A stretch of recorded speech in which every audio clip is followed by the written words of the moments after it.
Siddhu జోనల్గడ్డ Tillu square చిత్రం box office వద్ద Housefull boards సందడి చేస్తుంది.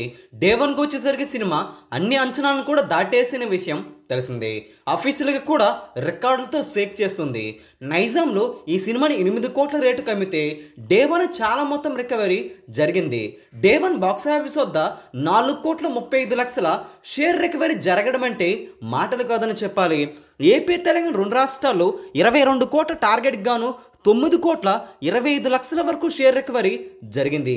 అంటే 40% పైన రికవరీ.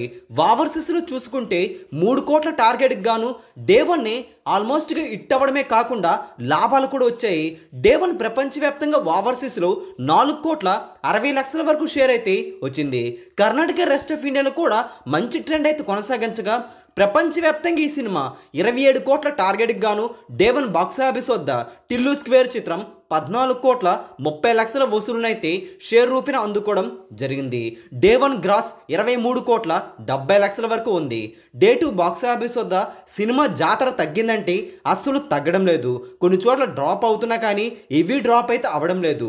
సినిమా బాగానే ట్రెండ్ అవుతుంది.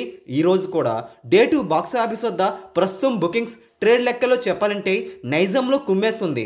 ఓవర్సీస్లో కూడా లాభాలు లెక్క మరింత పెంచుకుంటూ పోతుంది. డే 2 చూసుకుంటే 9 కోట్ల వరకు షేర్ అయితే కన్ఫర్మ్ అయింది. సినిమా నైట్ షో గ్రోత్ బాగుంటే ఈ లెక్కలు మరింత ముందుకు వెళ్ళిపోయే అవకాశం కూడా ఉంది. ఆక్యుపెన్సీ బాగా మెయింటైన్ అవుతుందని ట్రేడ్ చెబుతుంది. మరి బాక్సాఫీస్ వద్ద 2 రోజులని చాలా మొత్తం రికవరీ చేసుకుంటూ పోగా సినిమా బాక్సాఫీస్ వద్ద ఇదే విధంగా జోరు ఉంటే మాత్రం 3 రోజులని సినిమా హిట్ అయిపోయే అవకాశాలు కనిపిస్తున్నాయి. మరి మీ అభిప్రాయం కూడా కింద కామెంట్ చేయండి. ఈ వీడియో అందరికీ తెలిసేలా లైక్ చేయండి, షేర్ చేయండి. లేటెస్ట్ బాక్సాఫీస్ ఇన్ఫర్మేషన్ కోసం మన తెలుగు సినీ స్టార్ ఛానల్ని వెంటనే సబ్స్క్రైబ్ చేసుకోవడం మాత్రం మర్చిపోకండి.